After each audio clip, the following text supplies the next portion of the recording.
জর্ডানকে বলা হয় আধুনিক আরব রাষ্ট্র। জর্ডানের জনসংখ্যা ৮০ লাখের কিছু বেশি। মোট জনসংখ্যার শতকরা ৯২% মুসলিম। রাজকীয় জর্ডানে রমজানের আমেজই থাকে ভিন্ন রকম। ওয়ালটন আবারও মিলিনিয়ার অফারে ওয়ালটন ফ্রিজ কিনে আপনিও হয়ে যেতে পারেন মিলিয়নিয়ার। মিলিনিয়ার ছড়াছড়ি দেশ জুড়ে, এটা শুধু ওয়ালটনই পারে।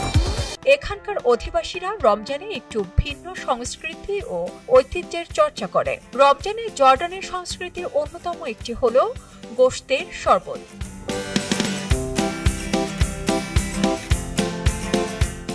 দেশি গম ও গোশত দিয়ে তৈরি করা হয় এই শরবত। রমজানে হরেক রকম কফিও তৈরি হয় এখানে। অতিথিদের বিভিন্ন রঙের কয়েক প্রকার কফি পরিবেশন করা জর্দানি সংস্কৃতির একটি বড় অংশ। রমজানে মসজিদে ইফতারের সাধারণ আয়োজনেও থাকে গরম কফি।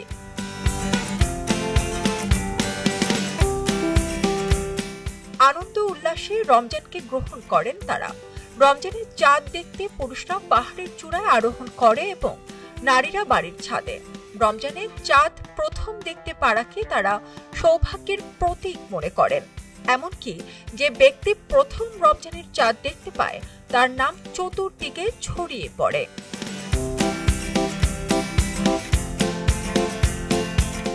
জর্ডানবাসী খেজুর ও কফি দিয়েও ইফতার করে।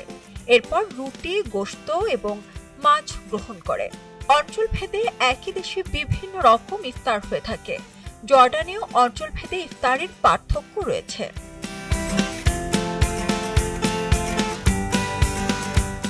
ইফতারের জন্য তাদের পানীয় হিসেবে সাধারণত মিশ্রিত জুস ও লাচ্ছি দুধ থাকে।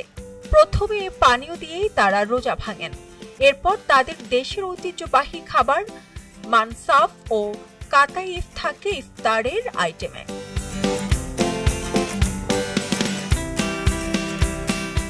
মানসাফ হলো ভেড়ার গোশতকে হালকা মশলা দিয়ে পাকানো হয়।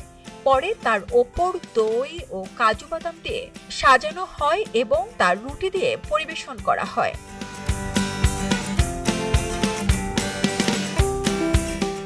আর খাবারের টেবিলে থাকে কাতাইফ, যা দারুচিনি, পুদিনা পাতা, আখরোট ও চিনির মিশ্রণে তৈরি একটি খাবার, যা মধু দিয়ে খাওয়া হয়। সারা জেরিন, খবরের কাগজ। মুক্ত চিন্তার স্বাধীন দৈনিক খবরের কাগজ। এখন খবর হবে নিখাত, নির্ভীক, নিরপেক্ষ।